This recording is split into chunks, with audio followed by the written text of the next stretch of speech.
Bismillahirrahmanirrahim. Assalamualaikum warahmatullahi wabarakatuh.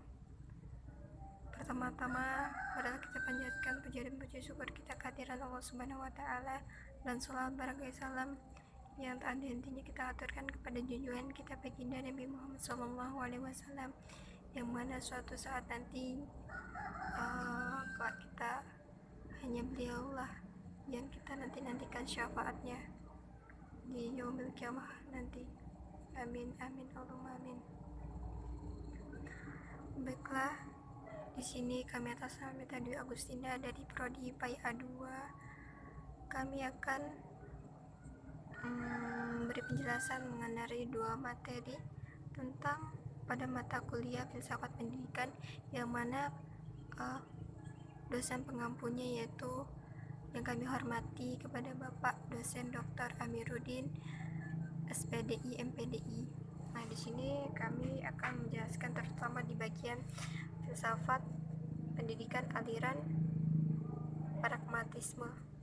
Dari segi pengertiannya secara etimologis, yaitu pragmatisme berasal dari kata pragma dalam bahasa Yunani, yaitu fakta, benda, materi, atau sesuatu yang dibuat kegiatan atau tindakan, atau juga pekerjaan, atau menyangkut akibat. Pragmatisme juga dapat diartikan sebagai aliran pemikiran yang menekankan berfungsinya gagasan dalam tindakan.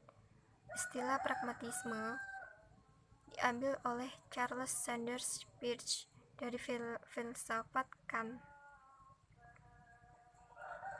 Dalam filsafat Kant terdapat dua kata yang mirip namun berbeda arti, yaitu praktis dalam bahasa Yunani praktikos dan pragmatis dari pragmatikos. Istilah pragmatis merujuk pada pengertian tindakan dan tujuan pada dirinya sendiri, sehingga pengertian tindakan ini hanya ada dalam ranah akal budi, bukan dalam pengalaman langsung.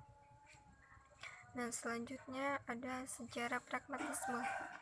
Nah, pragmatisme yaitu aliran yang mengajarkan bahwa yang benar, apa yang membuktikan dirinya sebagai benar, dan perantaraan akibat-akibatnya yang bermanfaat secara praktis.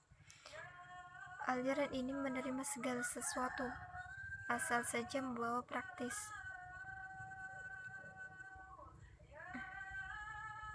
Dengan demikian, patokan pragmatisme adalah manfaat bagi hidup praktis. Di Amerika Serikat, pragmatisme mendapat tempat sendiri dengan melekatkannya nama William James sebagai tokohnya di samping John Dewey. Di Inggris, pragmatisme berhubungan erat dengan nama F.C. Schiller. Selain itu dikenal juga nama-namanya lain seperti Charles S. Peirce dan George Herbert Mead. Pragmatisme dalam perkembangannya mengalami perbedaan kesimpulan walaupun berangkat dari gagasan asal yang sama. Kendati demikian, ada 3 patokan yang disetujui oleh pragmatisme, yaitu menolak segala intelektualisme, absolutisme, serta meremehkan logika formal. Nah, untuk tokoh-tokohnya dalam aliran pragmatisme yaitu ada satu ini William James. Beliau dilahirkan di New York dan dosen di Harvard University dalam mata kuliah anatomi, fisiologi, psikologi, dan filsafat. Dengan sendirinya mempunyai banyak karya tulisan. Antara lain karya-karyanya yaitu The Principle of Psychology pada tahun 1890 dan The Will to Be Live pada tahun 1897 dan The Varieties of Religious Experience pada tahun 1902 serta Pragmatism pada tahun 1907. Di dalam bukunya The Meaning of Truth, artinya kebenaran, James mengemukakan bahwa Tiada kebenaran yang mutlak, yang berlaku umum, yang bersifat tetap, yang berdiri sendiri dan terlepas dari segala akal yang mengenal.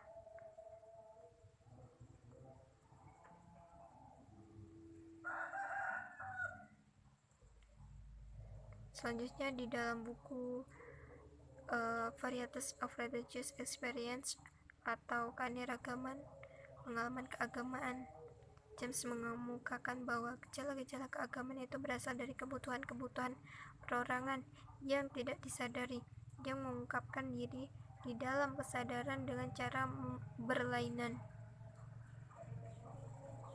Selanjutnya tokoh kedua yaitu ada John Dewey. Sekalipun Dewey bekerja terlepas dari William James, namun menghasilkan pemikiran yang menampakkan persamaan dengan gagasan James. Dewey lahir di Baltimore dan kemudian menjadi guru besar dalam bidang filsafat dan kemudian juga di bidang pendidikan di Chicago pada tahun 1894 sampai 1904 dan akhirnya di Universitas Columbia pada tahun 1904 sampai 1929. Dewey adalah seorang yang pragmatisme. Menurutnya, filsafat bertujuan untuk memperbaiki kehidupan manusia serta lingkungannya atau mengatur kehidupan manusia serta aktivitasnya untuk memenuhi kebutuhan manusiawi.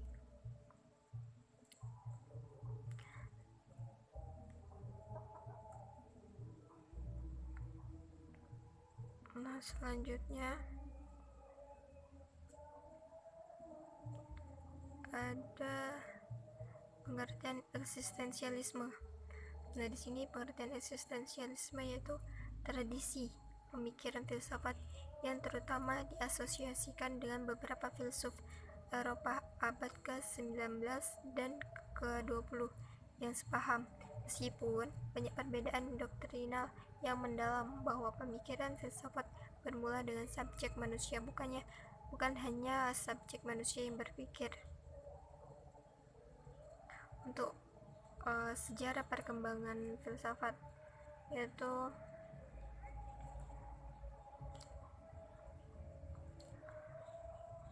pokok eksistensialisme telah dikerjakan oleh seorang penulis Denmark, yaitu Søren Kierkegaard pada pertengahan abad ke-18 sebelum Perang Dunia ke-1. Mulai berbagai penemuan dan interpretasi yang mendalam terhadap pemikiran Schelling dan Marx. Namun, sebagai filsafat yang membicarakan eksistensi manusia sebagai tema utamanya, paham ini terutama dalam sudut pandangan filsafat manusia berkembang pesat setelah berakhirnya Perang Dunia II.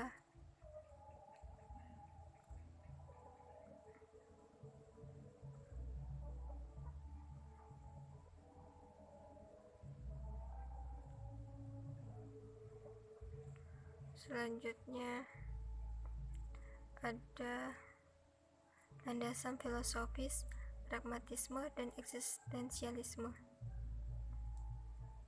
Untuk yang pragmatisme yaitu landasan filosofis pendidikan.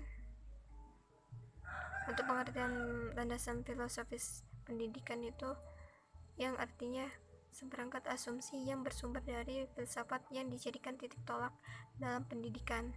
Seperangkat asumsi ini dideduksi atau dijabarkan dari sistem gagasan filsafat secara umum dengan cakupan metafisika, epistemologi, aksiologi yang dirumuskan oleh suatu aliran filsafat tertentu. Nah, untuk metafisika, pragmatisme seluruhnya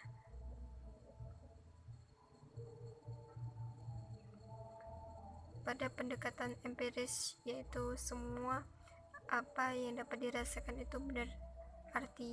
Artinya akal, jiwa, dan materi adalah hal yang tidak dapat dipisahkan. Nah, untuk yang epistemologi, corak dari pragmatisme adalah konsep kegunaan.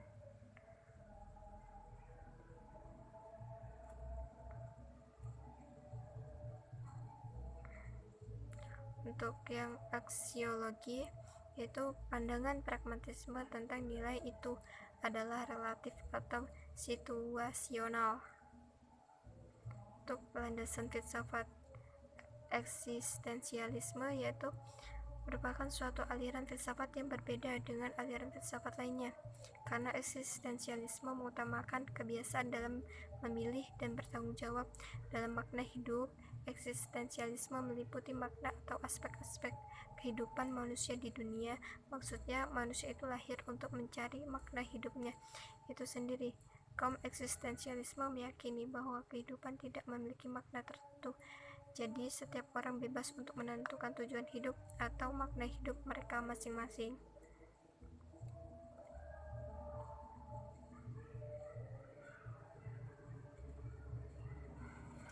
Untuk di bagian konsep pendidikan menurut pragmatisme dan eksistensialisme.